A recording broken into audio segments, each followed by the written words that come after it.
Hey guys, Palsteron here, and today let's talk about Dwarven Realms. This is the new entry into the ARPG genre with a lot of Vampire Survivor-esque mechanics, especially the gameplay reminds of it. It is a very nice melting pot of those two systems. You have basically Vampire Survivors, but you have a lot of gearing systems that you can put points into. It is basically meta progression the game. Whereas in normal Vampire Survivor-esque style, you have a roguelite kind of gameplay where you start a round and at the end you lose everything, but you get like a little bit of progression that carries over to the next round. This is all about just gearing up like an ARPG. Everything you find is yours. Every point you put into a passive tree is there for the next round. So what I had with Creator Studios was basically these 2 hours of sponsorship where I was like, they want me to play the game, right? And promote the game. And I was like, okay, let's just play the 2 hours. And afterwards, I was so hooked that I just couldn't stop playing. So at this point, we're at like 58 hours. I don't know when I will stop. I'm definitely coming back to the game. In general, this video is sponsored. At first, I just wanted to make it a highlight reel, but honestly, it's just a fantastic game. I don't know what to say. So I wanted to give a little bit of value back. So in this sense, we're going to make a new player tips and tricks guide. I don't think I'm completely qualified yet to make a full beginner's guide, but I think I can be very helpful for people just starting out. So that's what this video will be. So thank you to Creator Studios for sponsoring this video. If you want to check out the game, I'll link it down in the description, the Steam link down below, and let's jump into it. Number one is very easy. It's the double attack, and this should be on by default because you can turn it off, but it should be on normally. Disable attack lock. That's this one right here. What is attack lock? Well, it's basically if you double click an attack, it will just keep doing it. And since everything is getting very hectic and you might have to press a few buttons and you just want to jump around, right now I'm clicking nothing. The game does it on its own. This can be very helpful. One of the problems currently is that if you're auto attacking and you don't have the energy to actually use, for example, your hurricane here, then for some reason after you get stunned or after you dash, it stops.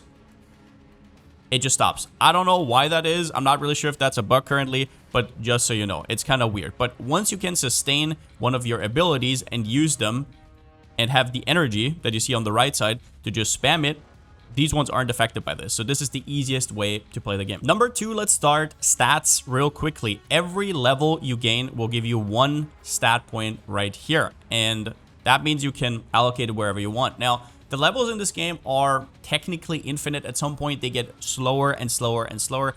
Currently on the leaderboards, there's people over 600, for example. But yeah, it will get harder and harder. Harder at the start, you get a ton of levels. So where do you put your stat points? So at the start, in my opinion, I would go with a 70-30 split between strength and stamina. I do not really see the value of most of these other stats. Do not get bait up by stuff like increased experience. If you're like, oh, I should scale experience at the start so I can level faster and then I can later respec, no, because you want to be able to do higher tier content, so you also get more XP. So you want to get stronger instead of making your character weaker with this wisdom stat down here. Trust me on that, as is something I had to learn the hard way. So ignore most of the other stats. In my personal opinion, strength gives you base damage. Now at the start, your weapons will have very, very low base damage, which is why strength is so strong. If your weapon has like 20 damage and you get 20 from strength, now you double your damage.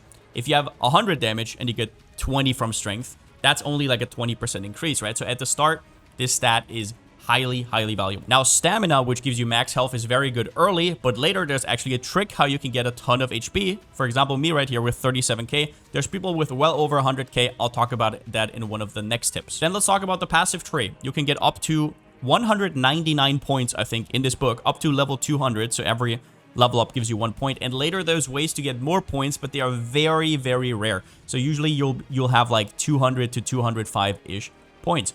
Just so you know, there is currently a planner up top, which, especially if you're coming from PoE, is very nice to kind of plan out before. There's currently no way to just replace a single point. You would have to respec all the points for gold, which is a little bit of an oversight, but hopefully that gets fixed. I will just give you a little bit of a hint on where to go early. And I'll do it with this online planner because it's easier to visualize. There's 2 things you're looking for here very early. The first one is War Strike, which gives you base damage, which is additive to your weapon damage, which you want very early. So I would ASAP go to War Strike and take this right here. And then you want to fix your energy regen. Very early, Infinite Wind is kind of all you can do. You have a little bit of base energy regen, but it's very bad. If you try to use your skills, it's not that good. Once you have Infinite Wind, all of that kind of changes. After that, early on, I would not really care about stuff like crit damage. I would care about stuff like strength though. As I said, strength is very strong early, so I would head over to Colossal Force next. And after that, what I actually did is I went straight up into whatever element I want. You start out here with the Elementalist. This is basically for everybody. And after that, you want to slowly pick up Arcane Fury, Firestarter, and Taste My Lightning.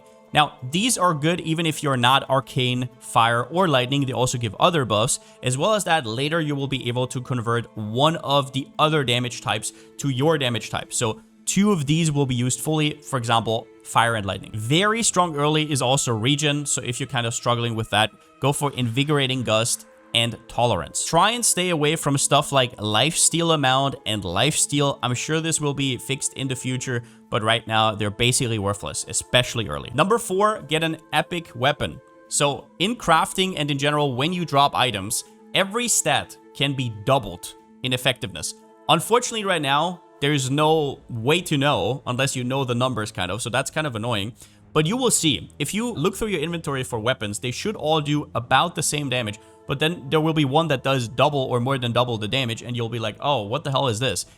You basically rolled epic on that weapon. So for example, on the right side, I have a level 37 weapon, left side of 36, but the 36 does significantly more damage. This matters a lot early, so don't discard an item just because it's a white item. You can craft on everything. Next up, if you feel stuck in power, especially in your first 200 or so levels, just stay in the zone that you feel comfortable with and farm it for the whole duration. You do not have to go to the boss immediately. And although it is efficient later, right now all that matters is that you get through the campaign, you get ruptures a little bit higher. The longer you stay in the area, the more mobs will spawn. Also, the more rare mobs will spawn. So the more containers you get, the more upgrades you get. So in general, this is just a very good strat early. Number 6, when you come back to your fort, it will fill up over time. There's a lot of stuff here. I will very quickly go over everything. So let's go from the portal right here down below. This one gives you XP. You collect these while playing, then you hand them in here. Tons of XP. Do not forget to hand this in. Furnace and mortar and plank station. You click on it, you click craft all. You don't have to do this that often, but whenever you need crafting mets, there it is. Crafting table gives you extra stats on your item. Rupture card station. This is every 5 ruptures you complete, you will get a card here. These are permanent stats. Monogram throne. These are enchants that you can put on your items. This turns them from rares to, I think, legendary it's called in this game. This enchant station, pretty self-explanatory. You can just delete your items. All these stashes will unlock over time.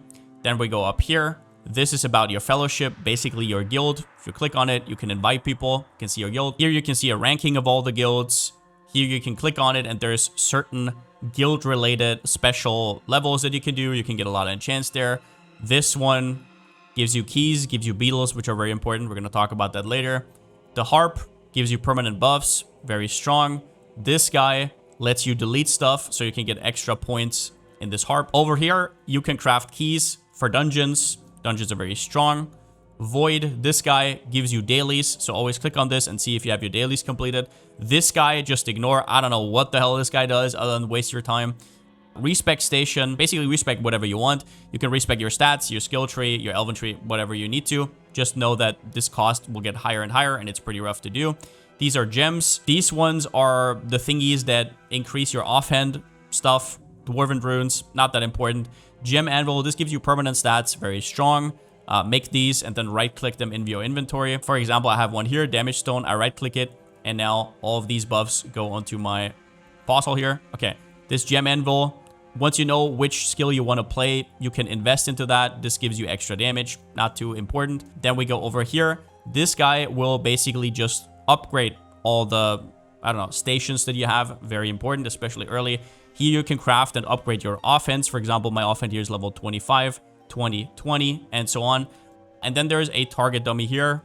And I think we got it all. Then let's talk offhands. These are basically the abilities you are going to be playing with in the game. There are 4 offhands in total. The waistband, goblet, horn, and trinket. And you want to kind of match them. For example, I'm a spark build, so I want all of these in the spark version. So for example, this gives me extra upgrades. Once you have it upgraded to epic, you can do that on the right side over here.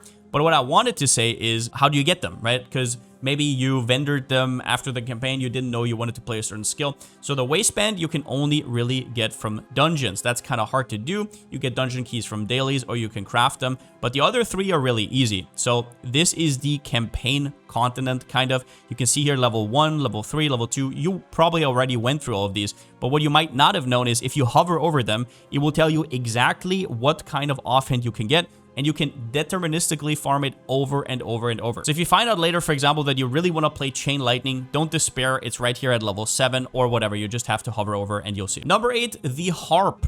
This is a magical artifact that will appear over time, and you get points in it by sacrificing stuff to this guy. So this guy here will take whatever you have, crafting mats, whatever you want. You can max all, you can throw everything away that you have.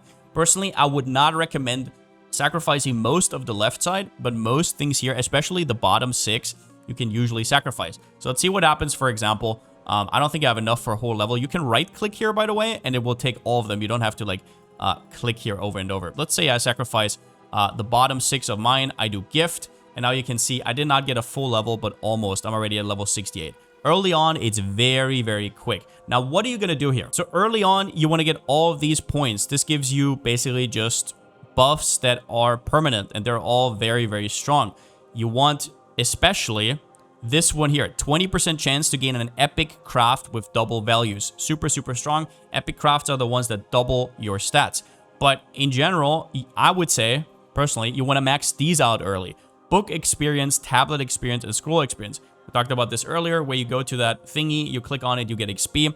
That's where this comes from. And this substantially increases your XP, and you can later respec it. And in fact, I will probably do that soon. You can respec most of this because you're not going to need it anymore, and then put it in, for example, damage. There is a 10% critical strike chance buff here, for example. This just gives you damage, but in general, focus on these two directions. Mostly ignore the left side. Number 9, joining a fellowship gives you extra buffs on top. Basically, you see the buffs right on top. Everybody who plays in your fellowship can collect slugs, and those give permanent buffs to everybody in your fellowship. There's only a certain amount of people who can be in the fellowship, but in general, it is very good. Now, just so you know though, that will take you out of the solo leaderboard. So if you want to grind for solo leaderboard, you will now be here in the fellowship. For example, I think I'm like number 42 or something. So yeah, but in general, this will make the game a lot easier. So if you want that, then definitely look out for some. I don't actually know where to join them. Maybe look for Twitch streamers, or maybe on their Discord. I'm not exactly sure. It says here official Discord, so yeah. Then let's talk about something that's very confusing at the start, and that is, how the hell do you actually deal damage? So you have your offhands, and then you also have your main hand weapon attack. So for example, I'm Mauls. I'm attacking with Hurricane Havoc. The way it works is you proc your offhand every so often, depending on your cooldown, depending on what you have here, right? For example, if I remove one of them, my cooldown went from 1.17 to 1.3. That's why you want to match them. But what I want to say is that most of your damage comes from these offhands. So if, for example, talking about on the passive tree, it says like, I don't know, lightning damage bonus. That will only work on your offhands. Your main hand weapon doesn't have a damage type in that sense. It just says, for example, Maul, right? So for example, you can see right here, Maul critical damage. So if I, for example, go to the dummy right here, now if you just look at the first one, it's a little bit rough to see. You can see on the top, my weapon DPS is like, I don't know, 600, 700k, whereas my lightning damage is multiple billions. What that means is, for me currently, the ratio between weapon damage to offhand damage is like a 1 to 10 to 1 to 20, depending on what I do.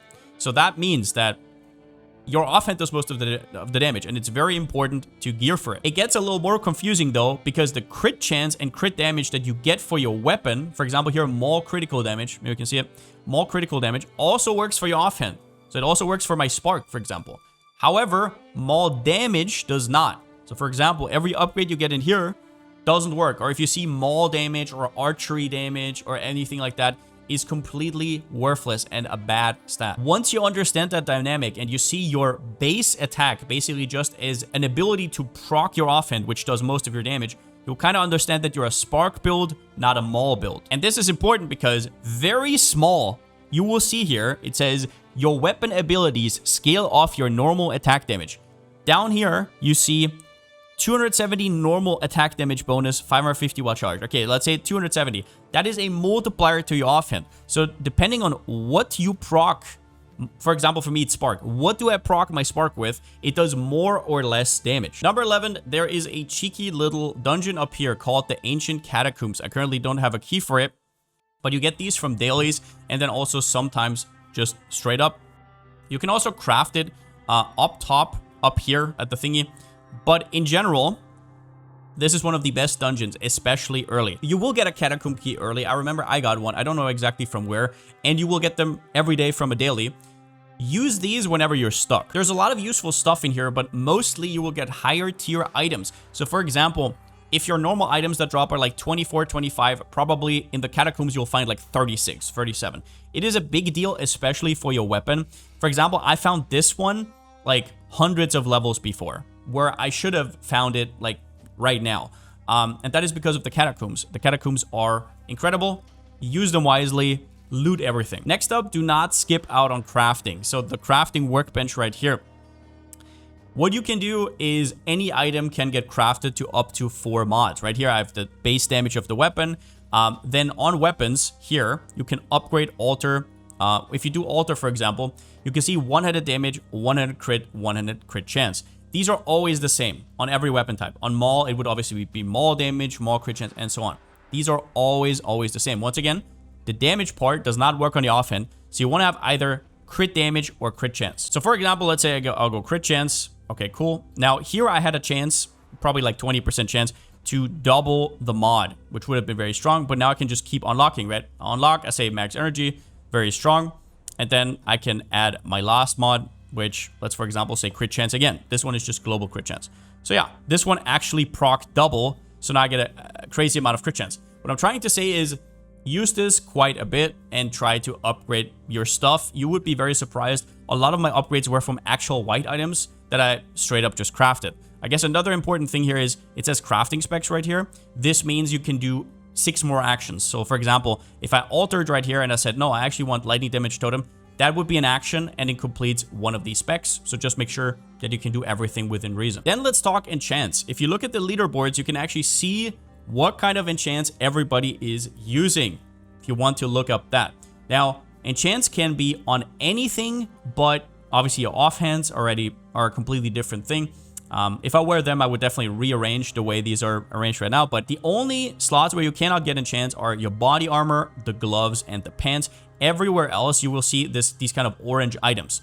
What this is basically, I took a rare item, like for example, this axe right here, and then I put it in the monogram throne, and I say, oh, I want this right here, Delusions of Zelker, and boom, add modifier. Now it's an orange item. Once you did this, you cannot change it anymore. But these are quite important. I will not go over everything. I will give you a spreadsheet down below how you can farm these, because it actually matters in which region you are. For example, I think Desolated Plains was helmets.